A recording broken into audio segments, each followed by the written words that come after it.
Now for a review of what's making the headlines in the papers this morning, let's bring in a RISE analyst, Constance Ikoku.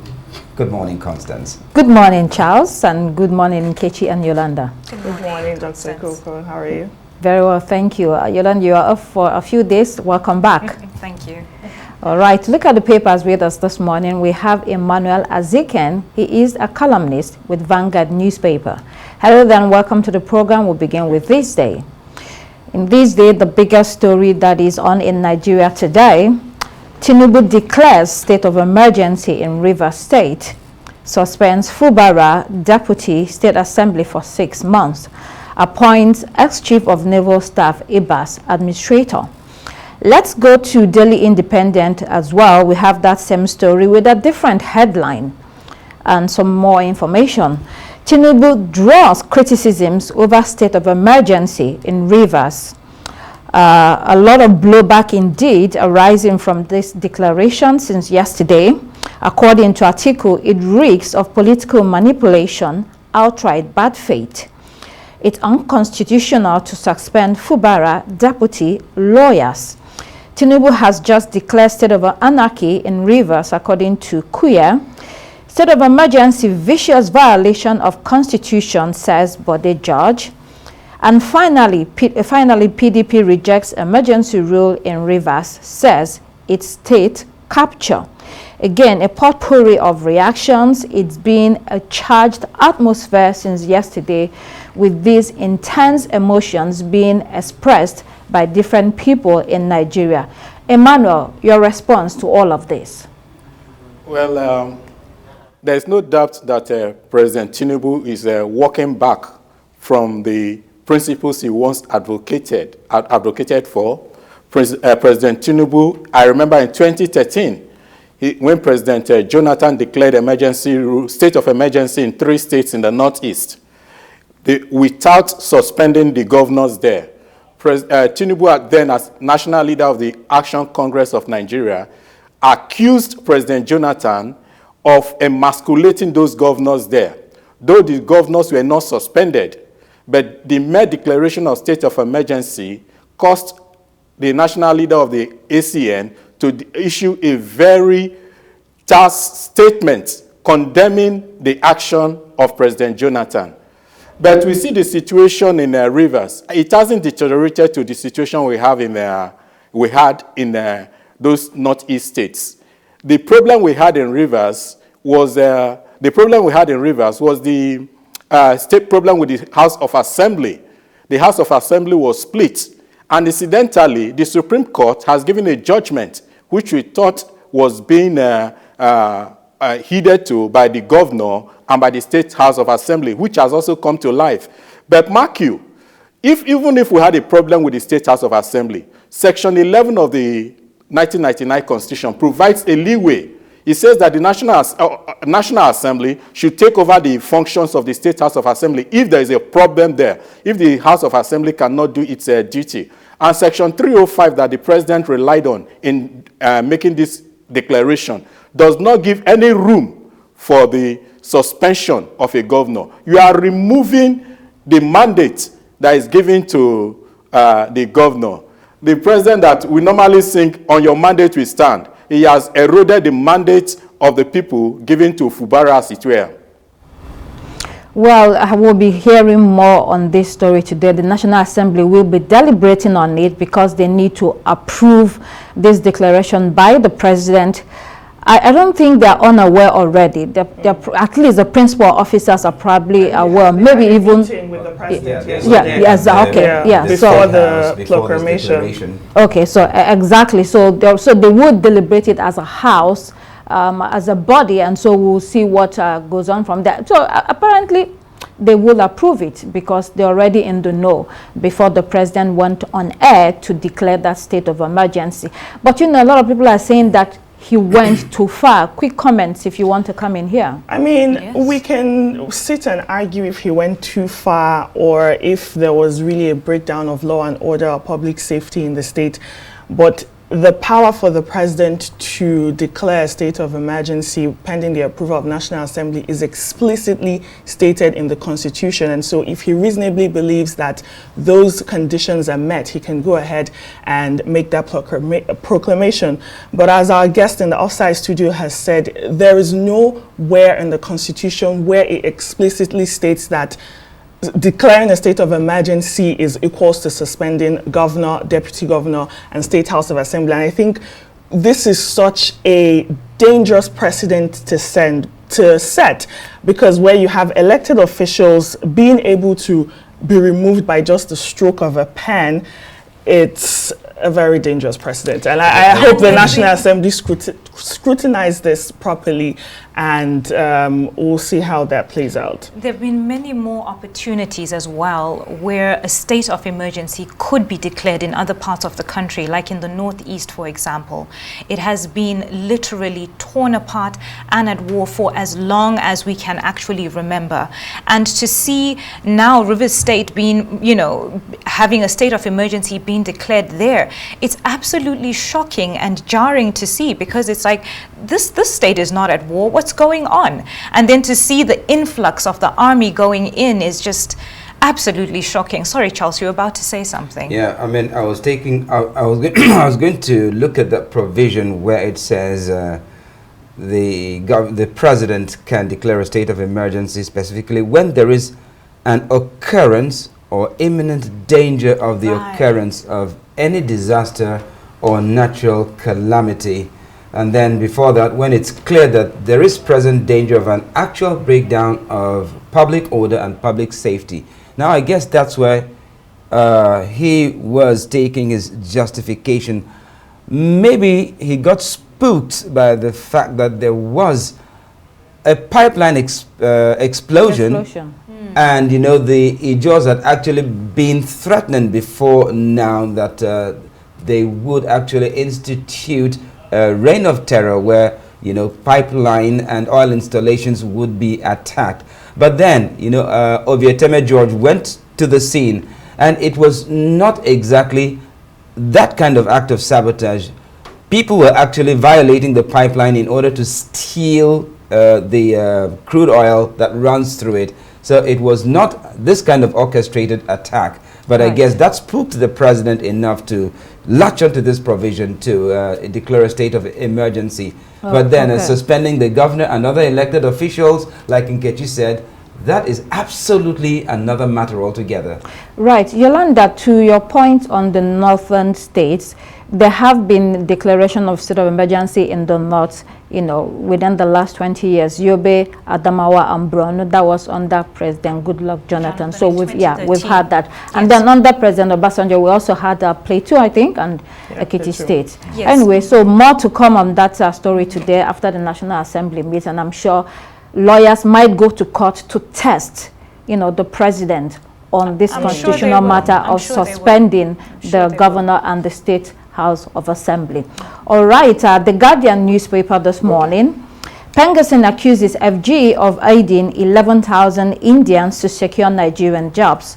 The Petroleum and Natural Gas Staff Association of Nigeria, President Festus Osifo, says the federal government is flouting established rules in granting these Indian nationals expatriate status for employment in a sterling oil exploration and energy production company.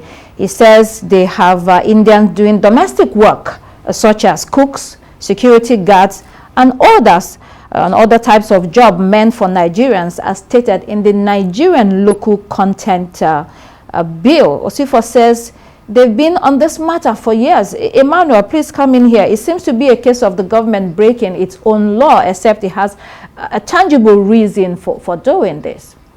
Well, the sterling oil, the employment of cooks and domestic aids by the owners of sterling oil is not unexpected, given that the owners of sterling oil are Indians, two Indian brothers who are apparently naturalized Nigerians, and the company operates as an indigenous company, but we know it's owned by Indians. And mark you, These two Indian brothers have legal issues in India. It was not until I think a year or two ago they were allowed to return to India.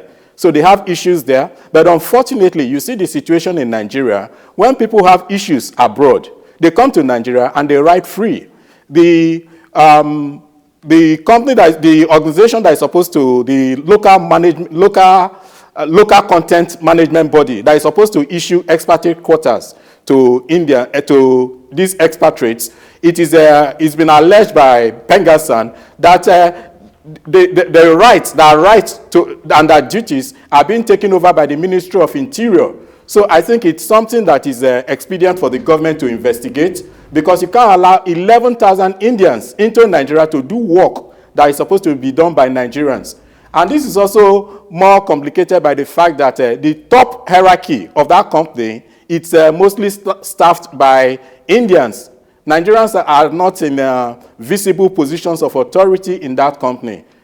Well, I think it's not only Indians. There are Filipinos as well, Chinese doing all sorts of jobs that many would imagine that Nigerians are in the position to do that. So there's a lot going on in that area. The government needs to look into it. Actually, well, like, yes, go ahead. Mr. Osifo did say that when they even approached Sterling Oil about this matter, the leadership of Sterling Oil disclosed to them that, well, they had actually compromised lots of people in key positions. So whatever it is you say, nothing is going to happen. So they now traced the situation to the Ministry of Interior. So what he was alleging was that the Ministry of Interior had been compromised into issuing this permits for the Indians to take over jobs that should be done by Nigerians in Sterling Oil. Like we said, a government breaking its own laws. Absolutely. The Punch newspaper, National Assembly probes Cameroon's alleged encroachment on Nigerian islands. An ad hoc committee was set up in the Senate and is meant to submit its report within 2 months.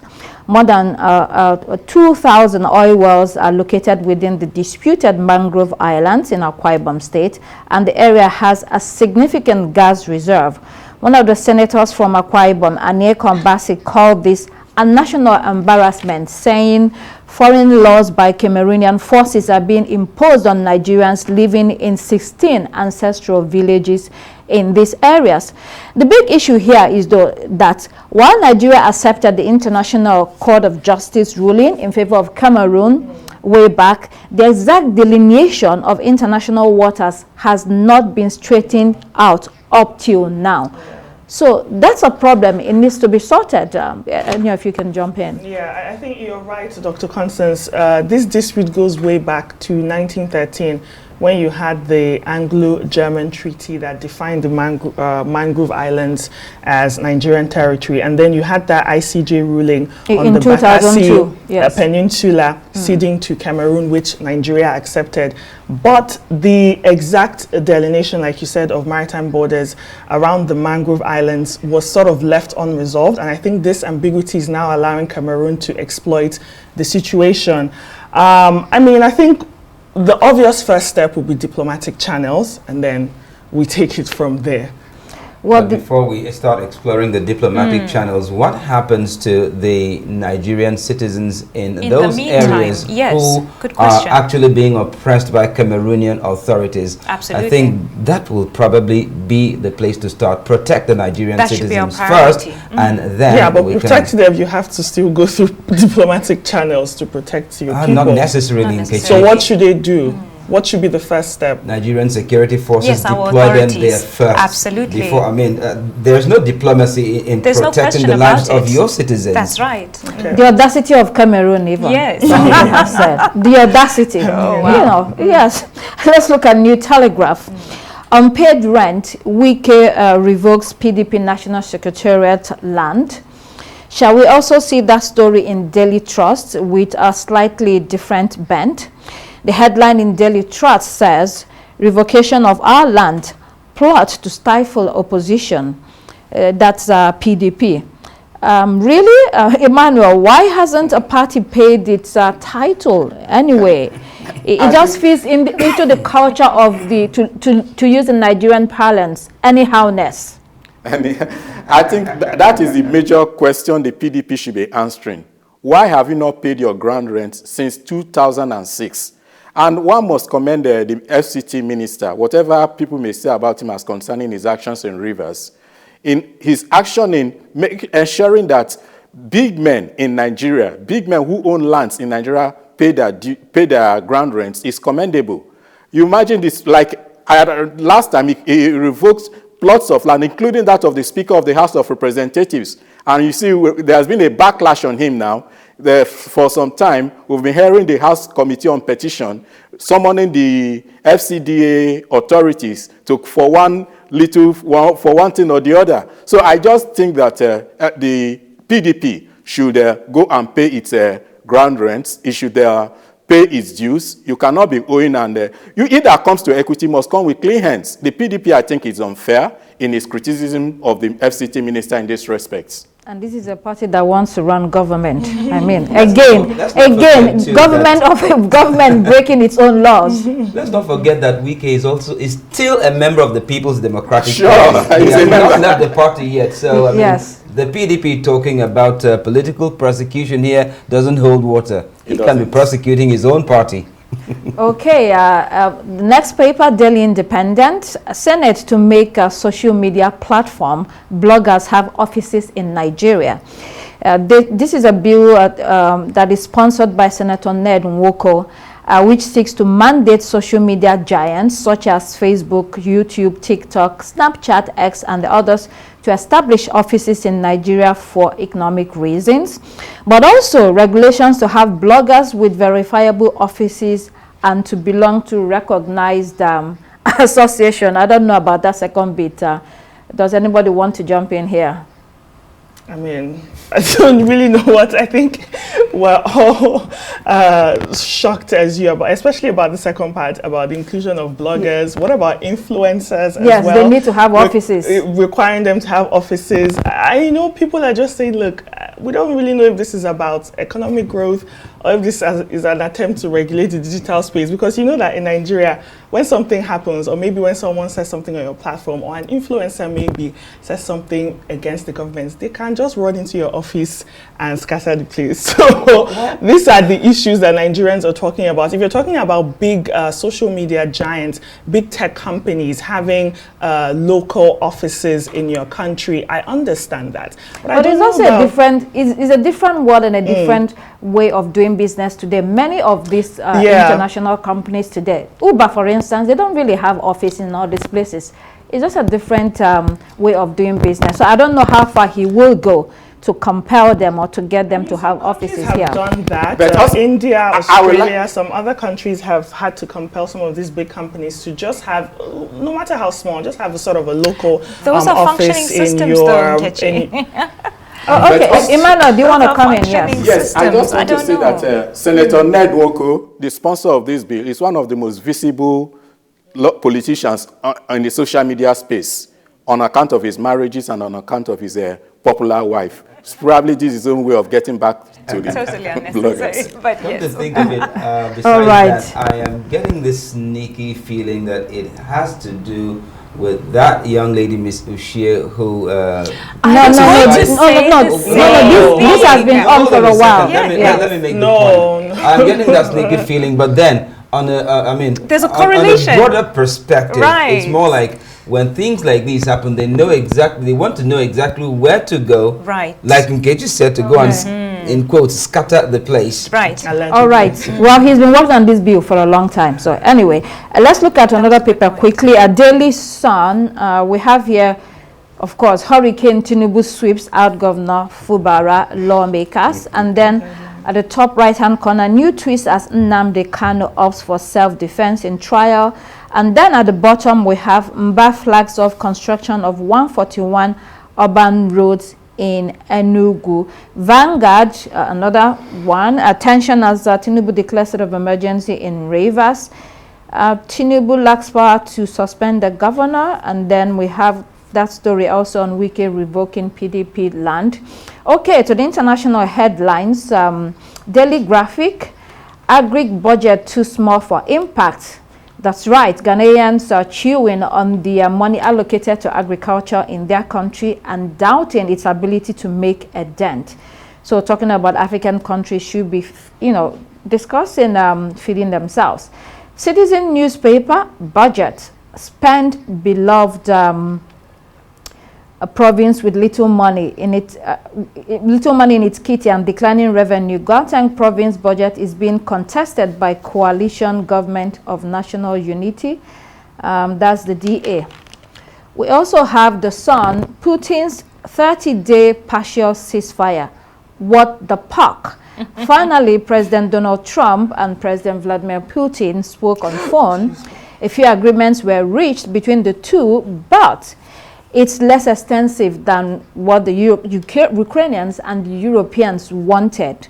So Yolanda, do you want to have a response to this? Absolutely. So first of all, I want to give it to the writers at The Sun. What the Puck is excellent, because look at what's going on here.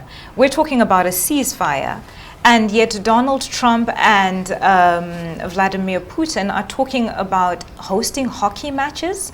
It's almost laughable, because it's like, okay, fine, there's the agreement that there'll be no attacks on energy plants and all of that, but they've watered it down by, just bringing it down to just sport, almost implying that this war, this entire, plummeting of lives is almost like a sport, like, oh, okay, on to the next news. What are we going to do next? So it's a bit sad, but well done with The Sun with that play on words. I hope that in the 30 days these agreements will be respected and that energy plants will not be attacked, because I think the people of Ukraine have suffered enough as it is.